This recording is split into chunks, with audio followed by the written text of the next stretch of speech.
On today's show, we play our NBA season preview version of One's Gotta Go, championship contenders, MVP, season awards, and a bunch more categories that you're not going to want to miss. Plus, we power rank the best games from opening week. All that and more. A fun one coming up here on Locked On NBA. You are Locked On NBA, your daily NBA podcast. Part of the Locked On Podcast Network, your team every day. Welcome to Locked On NBA Friday, your daily podcast on the NBA. However, you might be tuning in on YouTube, Odyssey, or on your favorite podcast app. Thank you for making Locked On NBA your first listen every day. I'm Wes Goldberg here with Adam Mares. Today's episode is brought to you by BetOnline. BetOnline has you covered this season with more props, odds, and lines than ever before. BetOnline, where the game starts. Okay, so here's the idea for today's show. Instead of making predictions, we're going to play a new game. Predictions asks you to pick something that's going to be right. Instead, we're going to do multiple choice style. And I had a high school teacher that once told me, when you're taking multiple choice, instead of trying to pick the right answer, first pick what the wrong answer is going to be. I think you're going to like this game, Adam. It's called One's Gotta Go. You've probably are familiar with this. We're going to go through some of the season awards, including MVP, in a minute. But let's start with the contenders. So here's the idea. One's Gotta Go. Eastern Conference contenders, Milwaukee, Boston, Philadelphia, and Brooklyn. Now, these are the best odds in the East, according to our friends over at BetOnline. You don't have to tell me which one's coming out of the East. You just got to tell me which one's definitely not coming out of the East. One's got to go. Milwaukee, Boston, Philadelphia, or Brooklyn. Who are you kicking out? Well, I think I like Milwaukee the best there, so they stay. Their just floor seems higher than everybody else's. Not a lot of disaster potential. I think the 76ers to me are the most safe and have that really high upside. So it's between the Celtics and Nets. And as much turmoil as the Celtics have seen with the coach change, some injuries, I still have to go with the team that they swept in the first round, the Brooklyn Nets. I'm sorry, Ben Simmons is still airballing. I know he says, oh, people are talking about I airballed some 3-foot shot when I was just messing around. Yes, we are. We're going to keep talking about it because you do airball shots. So I'm taking the Brooklyn Nets. You're out of there. Let's both kick out the Brooklyn Nets. Look, we started off with an easy one. Just let's kind of ease our way into this new thing that we're doing here. This one's simple. I'm kicking out the Brooklyn Nets. And you know what? I don't feel bad about it. Prove it to us, man. Kevin Durant, Kyrie Irving, you put your little quote-unquote super team together and you haven't done diddly squat since you did it. You got to prove it now, all right? Winning games on paper, that time is over. Let's move right on to the Western Conference contenders. Golden State, the Clippers, Denver, and Phoenix. Now, I went a little rogue on this one, honestly, Adam, because, again, Vegas has the Lakers for some reason in the top four. I guess the Los Angeles Lakers? Correct. Those exact, not the Minneapolis ones, the Los Angeles ones. Wow. The Minneapolis Lakers might actually have a better chance of winning the championship this year. So I kicked them out because that one would have been way too easy. Golden State, LA Clippers, the other Los Angeles team, Denver, the team you cover, and Phoenix. Who are you kicking out here? This one's way harder because all of these teams are way more volatile. I mean, Denver, significant, guys are healthy, but they're coming off of major injuries. Same goes for the Clippers. The Phoenix Suns team doesn't even look like they like to look at each other right now, let alone try to compete for a title together. And then the Warriors, they had a fist fight not even a week ago. So this is a very tough one. Very, very tough one. The Warriors as the reigning champs and winners of 4 of the last 6 titles, I got to just give them the respect and say they're in. So they're not going to be eliminated. The Clippers, they do have a lot of talent. They've got Kawhi, who's proven he could do it. Paul George, they just got a lot of guys. I'm going to put them in. So it comes down to the Nuggets and Suns. Sometimes you can just read the vibes on a team, and you can just tell when things have shifted. For that Phoenix team, things have shifted. I think they're going to be good. I don't think they're going to be a bad team by any means. Do I think, though, that they have the togetherness, the belief, the will to go 4 rounds or 3 rounds and get out of the Western Conference? Absolutely not. Phoenix Suns, you are out of there. Your time has passed. You're going to have to make some moves. I'm eliminating you from this list. Yeah, I really, when I kind of queued this up, I really wanted to zag and say, you know what? The Warriors or the Clippers, one of you are out of here, because the Clippers seem to be a favorite among a lot of media types kind of going into this season. The Warriors obviously are the Warriors and defending champs here. But look, it's really hard to repeat. We're sort of just used to the Warriors repeating. But that's a really, really hard thing to do. And it was so special when it was happening for a reason. Just something to keep in mind. The Clippers, great on paper, but sort of Brooklyn West in that you haven't really done anything in the playoffs. Like we got to see to believe a little bit. But man, both of those teams are just so talented. I can't do it. I'm kicking out Phoenix. It's not It's even gotta the be talent Phoenix. for me. It's not even the talent for me. I have too much respect for Ty Lue. I just think he's a great coach. If Yeah. it was any other, I think if it was any other coach minus maybe Spoelstra and maybe one or two others, they would be my elimination. But I got too much respect for Ty Lue and what he could do in a playoff series. Yeah. And you're right. Phoenix, I don't trust them. I don't trust No them way. to just even get through the regular season. They're and off. be one of these top 4 teams. They're off. They're out of here. Also, by the way, Chris Paul's 38. Like I know he's been healthy here, but it's just you keep rolling the dice with his age. So Yeah. they And are. all of DeAndre Ayton's interviews, like since signing the contract, have just been basically a shrug emoji. Right. I'm not loving the vibes. I'm not loving the vibes there. Yeah, Improve your vibes. vibes. Look, Phoenix could come out and win 10 of their first 13 games, and vibes are great, and maybe they're rolling again. They're a really good team. Again, on paper, they look great, but like that connectiveness stuff that really matters. And we've seen other Yeah. teams. Yeah. We've seen other Chris Paul led teams with great talent, sort Right. of just Yep. kind of Expired. come apart at the end, expire. All right, let's do MVP here before we Ooh. get to some other season awards. Luka Doncic at plus 450, Joel Embiid at plus 600, and Giannis at plus 650. Those are your top 3 favorites for MVP. One's got to go, Adam. I'm gonna say Joel Embiid. Joel Embiid. Last year, here's what's tough. Giannis, I think, should be the favorite. Like the Bucks are going to be great. He's by far, unquestionably, the best player on that team. There's no question about like who's going to be the guy, this or that. So to me, Giannis is the heavy favorite. So then you go over to Luka and you go to the 76ers. Yes, I think that Joel Embiid is going to be the best player by far on the 76ers, but there's still at least somebody close enough in James Harden. There's still going to be a little bit of your turn, my turn. They still got a guy. And by the way, Joel Embiid just played an enormous amount of minutes last year. He chased the MVP. Is he going to chase it this year? That's my question. Is he going to chase it? Does he have to have a great start and then have that momentum? Does he have his eyes set on a bigger prize, an NBA title, and maybe rests himself a little bit throughout the season? I think so. I think last year was his chance to push for it, and this year he's going to be a little bit smarter about, load management.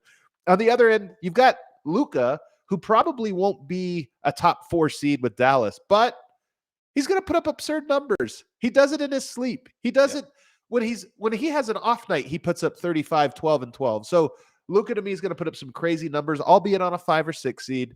It'll be hard for him to win it, but I'm taking Joel Embiid out. Yeah, it kind of feels like first blush that Luka has sort of the hardest ladder to climb to get here because Joel Embiid was basically neck and neck with Jokic the entire last season. Giannis already has won this twice, obviously. So it kind of feels like Luka has the most to prove, but I think he actually has the more he might be the safer pick out of these 3 because with no true co-star, he's got the narrative angle. He's going to have the numbers, and nobody really expects the Mavericks to end up being in the top 3 or 4 in the Western Conference. So you're already sort of punching up in your own conference. So if the Mavericks somehow end up in the top 4, there's going to be so much Luka backing for the MVP. Whereas it feels like with Embiid or Giannis, you got to be 1 or 2. Have to be the 1 seed for either one of them to get it. And so it's kind of tough there. So I'm with you. I'm not picking Luka because that's not the game, but I'll probably kick out Embiid too because there's also an injury history with him. Where I feel like Luka and Giannis are going to play more games, and you never know how that's going to quite go. Is there somebody? I'm going to curveball for you. Is there somebody that was not included in our top 3 here that you think could come in and kick either one of Luka or Giannis out? I mean, Kevin Durant could have this bounce back year. Steph Curry, I think there's a chance Steph Curry and the Warriors are a 1 seed, and you just have to include him. I mean, of the overall impact. So I would probably say those 2 guys. I'm not anticipating that the Nets are going to be in position to be able to make that argument. The Warriors, I think, have a better chance of being that. So I'll say Steph Curry 1 and then Kevin Durant 2. And then, look, I don't think Jokic can do it because it's going to have to be Herculean. It's going to have to be crazy what Denver will have to do for him to get it. But there is a chance that Denver's going to be very, very good this year. There's a chance they have one of the best, if not the best record in the NBA. And Jokic, like Luka, in his sleep, puts up 27, 10, and 10. So there's always a chance that he will do it just by default if the numbers say and if all the arguments that were lobbied against him in the last few years, those are all erased with a good record and a good defensive rating or whatever else you want to throw at him. Those things are all on the table for him. I don't really know how, if the Nuggets are the 1 seed, how Jokic doesn't get it. And I think the 1 seed is very much in play for the Nuggets. Like, that's not a crazy thing to say. It's probably more in play for Denver than it is for Dallas. One other name And I I'll think throw the in biggest thing in the West is defense. Like, if Denver has Yeah. a top 7 defense and the number 1 seed in the West, and Jokic is putting up all the same numbers, that's where it will get the most interesting. Because last year, the people that tried to take away, they would say, well, look at the seed. They were the 6th seed. You can't do it if you're a 6th seed. That was one of the things they said. Then they said, yeah, but he doesn't play defense. If you're the 1 seed and you have a top defense and you're doing all the things you did in the past, it's going to be pretty hilarious when you have to use your own arguments. You have to throw them away. I can tell you're looking forward to it. I'll throw one other name in there, is Jason Tatum, just because if the Celtics are the 1 seed in the Eastern Conference, Tatum's only getting better. And we've seen the Celtics media backing be able to get people an award that they don't really deserve, no matter what the you know what they're going to say? Here's what's going to happen, Wes. This is going to be the story for Tatum, because he's not going to put up numbers like Luka, Giannis, all these other guys. He's not going to put those up. Here's what people are going to say. Think about all the stuff he had to deal with. Yeah. He had to step into a leadership role to hold that team together. The narratives, man, from the you're right, the Boston media alumni are really going to be working that narrative hard. We're going to continue along with One's Gotta Go here in a minute. But first, today's episode is brought to you by BetOnline. BetOnline.net is your #1 source for all of your football betting information this season. Find all of the latest player developments, team matchups, news, podcasts, and in-depth articles and analysis on every game you can find. And as always, BetOnline remains your continued source for all of your sport wagering information, with live betting and up-to-the-minute scores for every sport out there. It's the fastest and easiest way to check in on all your favorite games and events, including Major League Baseball, MMA, boxing, and golf. Of course, we have the Major League Baseball playoffs going on, and this weekend we have some NFL football, including, Adam, your Denver Broncos, 4.5-point dogs to the Chargers on Monday night. Do you like your boys to cover here? 4.5? 4.5 points. For Denver, that's 3 safeties. That's the most likely way you can make up that gap. So, no, I don't like it. Head to betonline.net to fade the Broncos, or use your mobile device to learn more. It's BetOnline, where the game starts. Back here, Locked On NBA. We're going to power rank the top games of opening week next week. It's already here, Adam. It's coming up. We're going to do that here in a second. But we're playing our game, NBA season preview style. One's got to go. Let's move on to Defensive Player of the Year. The top odds belong to Rudy Gobert at plus 450, Draymond Green at plus 750, Robert Williams III at plus 800, and Bam Adebayo tied with Time Lord at plus 800. Adam, one's got to go. This one's an easy one. I got to get rid of Time Lord. Who won it last year, Wes? I don't remember. Was it Marcus Smart of the Boston Celtics? He has it. He has not deserved it. He has it. And correct me if I'm wrong. He's on the team still, right? He is. So wouldn't a vote for Time Lord this time around, when last year it was Marcus Smart, wouldn't that be a little weird for a team? Well, let me correct you, though. Because last year, it actually was Robert Williams that the Celtics were pushing, and then he got hurt, and then they took all of that momentum from Robert Williams and just shifted it to Marcus Smart, and all this dumb media people fell for it, got hoodwinked into giving Marcus Smart the award. So they're going to go back now that Robert Williams, I guess, is healthy. They're going to. I'm with you. I don't see a Celtic winning it, because I think there's going to be some regret. There's going to be buyer's remorse on giving Marcus Smart Defensive Player of the Year, that we're going to just basically say it's not the Celtics. I'm also going to tell you it's not going to be Rudy Gobert. It's not going to be Rudy Gobert. Really? No? I think that, and I don't think it's fair. I think Rudy Gobert is obviously one of the best defensive players in the league, multi-time winner of this award, and is going to improve Minnesota's defense so significantly that he's going to have that narrative thing of it. But I just don't, maybe I just think less of our media brethren here. I just think, like, dumb media people can't separate what they traded to get Rudy Gobert from the player himself. Maybe. And I do wonder if that is a balance against him. And then I also can't see them voting for Draymond Green, because he just punched Jordan Poole in the face. So That's so true, actually. You're right. How is Bam not, like, the favorite here? It feels like it's Bam's to lose. How is he plus 800 and Gobert's plus 450? BetOnline, man, that's the number to start pounding. The one thing I will say about this is Rudy Gobert has the easiest case to make. Minnesota has not been good defensively in the Karl-Anthony Towns era. If all of a sudden they're a top 5 defense it'll be very easy to say, well, what changed? I think that one guy. So yes, there's some voter fatigue or this or that, but I'm sorry, if they're a top 5 defense, I mean, then it's like almost an open and shut case to me. Yeah. I mean, the game was one's got to go. You're kicking out Robert Williams. I think I agree with you there. I really like Bam at plus 800. That's a good value. One's got to go. For sixth man of the year, these are our top odds guys. Jordan Poole, Bones Highland, Malcolm Brogdon, Christian Wood. One's got to go. And well, this one's interesting. I think you could make the case here. I think you could make the case that Bones Highland had a good, inside track. He's a good scorer, but Bruce Brown's coming off the bench for the Nuggets, and he might be the sixth man of the Nuggets. I mean, based on some of the stuff we've seen in preseason, those two guys I think are going to be 1-2. Jordan Poole has the narrative. I mean, everybody knows him. He's already broken out. Yeah. You have a little death lineup that features him, and then you have a name to it all. Yeah. Christian Wood, can he be a sixth man? I don't know. I mean, the sixth man is the guy that scores a lot. Christian Wood's going to score a lot. I don't know if he's going to do a whole lot of other stuff. Man, this is the toughest one. If I have to kick one out, I'm going to go Malcolm Brogdon.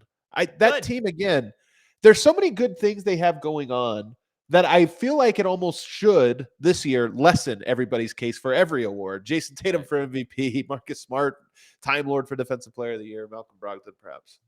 Yeah, it's like a great college football team where you're just like, well, who gets the Heisman? I guess now it's the quarterback always, but maybe like 20 years ago when it was always split between the quarterback and the running back, it kind of feels like it's that way for Boston. The other thing with Brogdon is you can't really stay on the court. When you're comparing it to Jordan Poole, Bones Highland, Christian Wood, like these guys are more available. So I could see Brogdon just being eliminated if he plays only 50 games. Like Brogdon's gonna have to play a lot of games, I think, to be considered for this award. And so I'm with you. I'm kicking out Malcolm Brogdon. I'm going to continue to fade Boston. I want to try to say good things about the Celtics, but it's way more fun to just make fun of them. So we're just going to keep making fun of them. All right. Rookie of the year. One's got to go. Paolo Banchero, Keegan Murray, Jabari Smith, Benedict Mathurin, and Jaden Ivey. Adam, I'm looking at this list. This is tough. A nice rookie class. This is tough. Like this can go in so many different directions. One's got to go. Well, it's not going to be Paolo Banchero. That to me is the safest bet. Keegan Murray has been a surprise. Is he going to continue to get the minutes and get to play for a Sacramento team that is trying to compete? That's the only thing I have. Because Okpala over him at power forward. That's happening. And they're just trying to win. You're not trying to feed the rookies the way some of these other teams, Orlando wants Paolo to play all the time. Whether you playing bad, doesn't matter. Get back out there. I don't know if it'll be the same. And that goes for Mathurin, goes for Ivy, goes for Smith. So I hate to say it because he's one of my favorites in the entire class, but I think I'm going to kick out Keegan Murray. I think you're right. And I don't think I was leaning in that direction until we started talking about it. But I think you're right. Some other guys are just going to play no matter what they do. I think some people would say maybe it's Jabari Smith because he's just not – nobody really anticipates he's going to be a big scorer or anything like that. But I think people think of Rookie of the Year the wrong way. Scotty Barnes just won it, right? Because people appreciated – Evan Mobley was in there. I mean, they put up numbers, but I think people – the voters really did appreciate their overall games. And if Jabari Smith is out here – being like a high-level NBA-ready defender right away who's able to guard multiple positions. I think voters are going to appreciate that in a meaningful way. Your Scotty Barnes, I got to say, though, your Scotty Barnes argument really makes me kind of go back on Keegan Murray. Keegan Murray has a little Scotty Barnes-ish to him. I could see him actually – man, now I'm in a – Kings are in the play-in tournament area. That could be a thing that matters. Man, this is tough. Even Jaden Ivey, you'd say, well, with Cunningham on your team – maybe you're not getting the touches, but Cunningham creates touches for players. Like he's like a team player in that way. And Benedict Mathurin's looked awesome for Indiana. And if they do make some midseason trades, he might even get fed the ball even more. I think Keegan Murray is still the right way to go. I was originally leaning Jabari Smith. Yeah. I don't know. This is a tough one. This is the toughest one you've had. Yeah. All right. Let's just go with Keegan Murray. Okay. All right. You know what? We don't have to agree. You can go Keegan Murray, and I'll go with Jabari. I don't even agree with myself on that one. No, it's all right. All right, we got a couple more here. Kings fans, don't get mad at me. I picked Murray because I think your team is going to be better than most people think. Kings fans, please don't be mad at us. Like 3 weeks ago, we picked your team to make the playoffs, okay? This is a Kings-friendly show. Hey, man. On Fridays, at least. Very pro-Kings. One's got to go.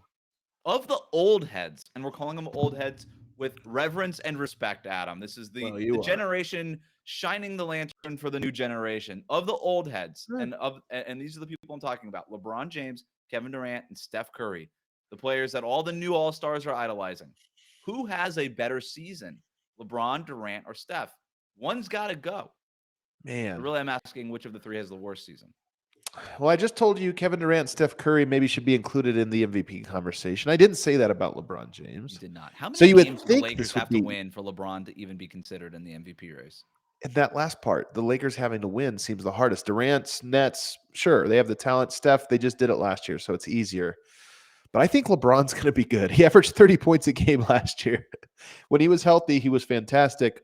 Allegedly, his running mate, Anthony Davis. People clip that. I think LeBron's going to be good. Let's get that out there as a hot take. It's a hot take, man. Controversial. Ah, man, you know what? I can't believe I'm doing this, but I'm going to take Kevin Durant out of the running here. I think all three of these guys are going to have a great season. Yep. KD's the one that I could see. What if things go south for the Nets? KD already demanded a trade once. It didn't work out. Yeah. Are we sure he's not going to behind the scenes, have a hamstring that lingers for months just because he's trying to get out of there? This one's a tough one. All three of them are going to have a good year. I don't want to pick any of them, but I'll take KD. I'm with you. People forget. It's easy to clown on the Lakers, but like you just said, LeBron averaged 30 a game, and he's still awesome.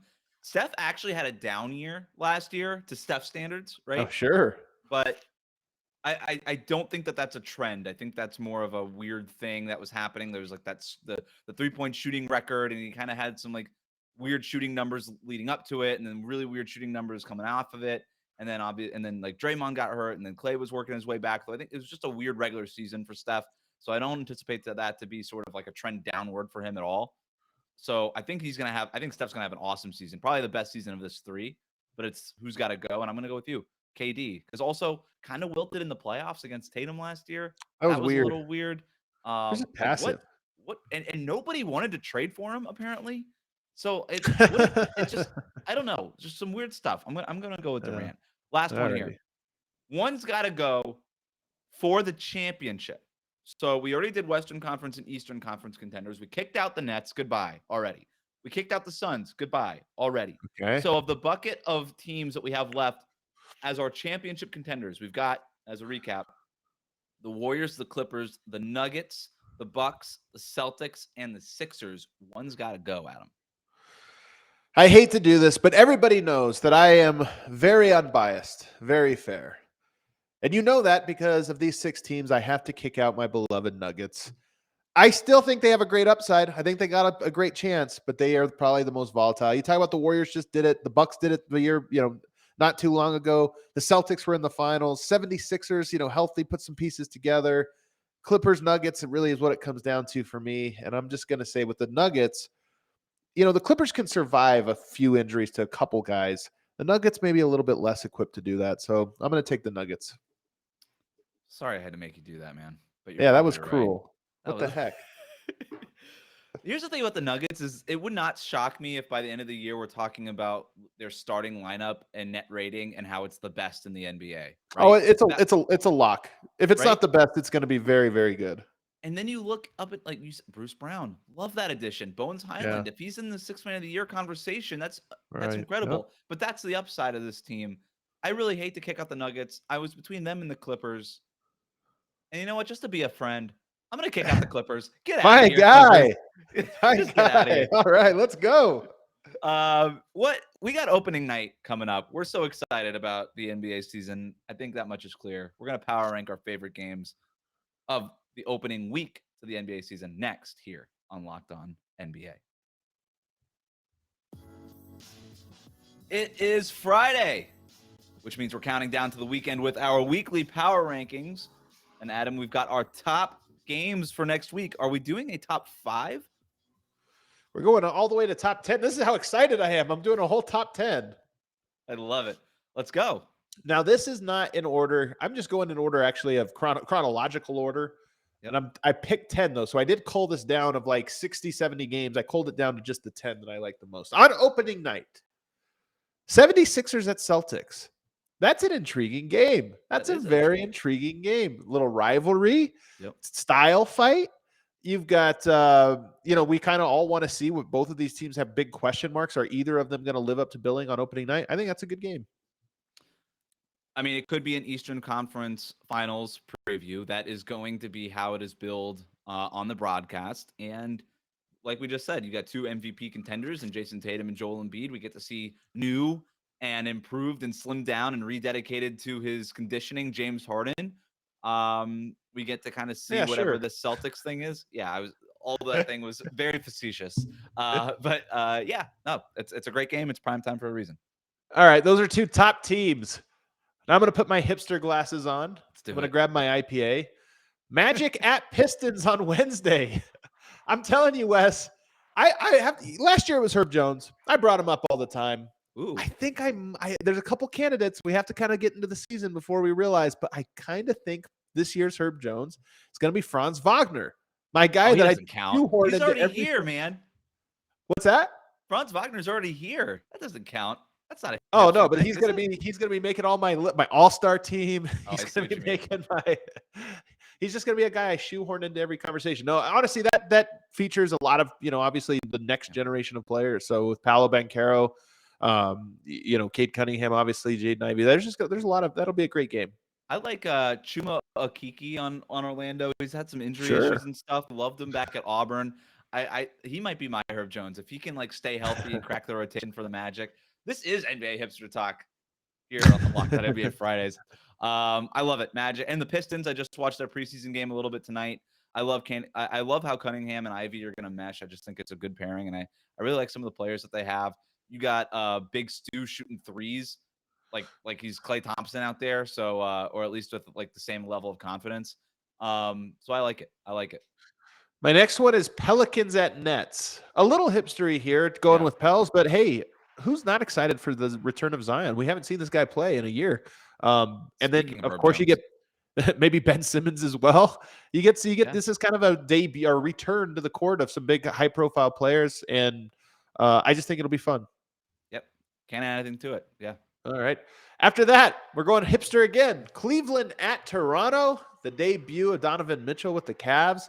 Toronto, who's I think a very good, probably going to be an underrated team all year. Both of those two teams vying for that fringe contender in the East status. I just think that'll be, I don't know if it's a high profile because I don't know how much people care, but it's going to be a great game. Yeah, it's high profile, I think, for people who really care and watch the NBA, which I imagine just the nature of this show is most of our listeners. But you've got Scotty Barnes versus Evan Mobley, right? The rookie of the year and the rookie of the year runner-up. You've got all-star level players in Fred VanVleet and Pascal Siakam versus Donovan Mitchell and Darius Garland. Other than the fact that it's a Cleveland-based team and a Toronto-based team, if this were a Los Angeles team and a New York team with the same names, this would have been the primetime game of the night. But it's going to be a great basketball game. It will for sure, and that's a great point. My next one, also Wednesday night. Wednesday's a full slate. Mavericks at Suns, a rematch. A rematch of last year's Western Conference semifinals. This one will just have a lot of shade. I don't know if the Suns season could go up in flames on night one, but if they lose by 50, oh my gosh, I'm writing them off. I'm writing them off too. You get the revenge angle there for Phoenix. Hey, everybody was counting us out. They cared way too much about us, completely stinking up the bed in the playoffs. That wasn't our fault. It's just it's a narrative from the outside. Everybody's doubting us. And then you have maybe Luka saying, you know what, this is my season. I'm going to go ahead and snatch this game, and I'm going to go ahead and start my MVP campaign. I love it. People following this know my shtick here. I don't want to give too much love to the big markets. I'm a Denver guy. I like to give love to all these other teams. So I'm going Portland at Sacramento on Wednesday. Wow. I love this one because to me, these two teams are in the same tier, the play-in tier. And I kind of want to see what they both look like. The return of Damian Lillard. We got this new look Sacramento team that I'm excited about. I think that'll be a good game. That's a 10 o'clock game? Yeah? Yeah. That's the one I'm staying up for sure. 10 o'clock Eastern. All right. Yeah, I love it. All right, then we get to Thursday. We got 4 more left. Bucks at 76ers. 76ers playing the Celtics and then the Bucks right away, man. That's a tough opening slate. But we get to see Giannis. We get to see Giannis go up against Embiid. Early MVP matchup. I like that. So we're going to see who's in the MVP conversation by day 3 of the NBA. That's always Harden fun. versus Holiday, Chris Middleton coming back, all that stuff. Yeah, that's going to be a great game. That'll be a great one on TNT. And then the other TNT game gets it too. You made me put this one on. I didn't want to put it on. You made me put it on. Clippers at Lakers. Whatever. Let's renew the rivalry. Sure. Whatever. Kawhi versus LeBron. Who cares? Nobody's interested in that. Nobody cares. I don't care. What I do care about, though, Friday, Nuggets at Warriors. Here we go. A rematch of the first round Western Conference Series. In my opinion, and again, I'm biased, the Warriors are the number 1 most fun team to watch in the NBA. I think this year's Nuggets team has a case for being the number 2 most fun team to watch. Yeah. Offensive firepower all over there. Great passers, great shooters, great cutters. It's got great dunkers. It's going to be I think that game will be a fun one to watch. I'm really interested to see too how Jokic responds to the Draymond Green thing, just given how Draymond defended him in the playoffs last year. Like, wait, how did he defend him? Well, Jokic kicked his ass. Are you kidding? He shot 70% in the series. He had 3 consecutive 30-point games. This is erasure. The Nuggets had a 118 offensive rating. A 118 offensive rating. They lost because they had a 122 defensive rating, which is really bad. But they in no way were they slowed down offensively in the playoffs. Fair enough. But the Warriors won the series, and everybody made a big deal about how Draymond Green slowed down Jokic a little bit. But man, even Draymond Green did not make a deal of that. Even Draymond Green was like, no, I got cooked. Saturday, the last one, rounding it out. Grizzlies at Mavericks. This is a fun one. Again, 2 teams that to me are kind of in the same tier. I think Grizzlies are in a tier ahead, Dallas. But you know what? It's Luka. We'll get to see them, John, Luka on the same court. 2 of the most fun players to watch in all of the NBA. That'll round out the week, week number 1 of great games. It's not a hard formula. Put 2 all NBA players on the floor who are just absolute stars that you love to watch, and people will tune in, even if it's a Memphis team. Like, people are going to watch that game. You know what I mean? Is that the last one? That was the last one. That's 10 games for you to put on your calendar and watch. How could you not be excited for opening week of the NBA? It is finally here. We have a Jokic, 37 points on 64% shooting, 18 rebounds, 5 assists. Next game, 37 points on 67% shooting, 30 points, 19 rebounds, 8 assists on 67% shooting. He averaged 35, 18, and 8 on 70% shooting. I was just trying to get you to defend your Nuggets again after you made me go to Basketball Reference for this. His worst game was 25, 10, and 6 on 50% shooting. Unreal. Where's his defense? That's what he got cooked. That's a different story. He got cooked. That's what we got to see. That'll be the interesting thing from an X's and O's perspective. There you go. All right. Excited for this NBA slate of games. We have all your coverage here on the Locked On NBA YouTube feed, YouTube channel, and on your podcast feed. Remember to subscribe to new episodes of Locked On NBA wherever you listen to podcasts for 30 minutes of the NBA's top stories every day until next Friday. You can find me over at Locked On Heat, and Adam is over on Locked On Nuggets. Thank you for making Locked On NBA your first listen every day. Now make your second listen the Pro Basketball Preview 2022 presented by Odyssey. All of the experts on the Locked On Podcast Network with in-depth analysis on all of the teams that you care about. This has been Locked On NBA.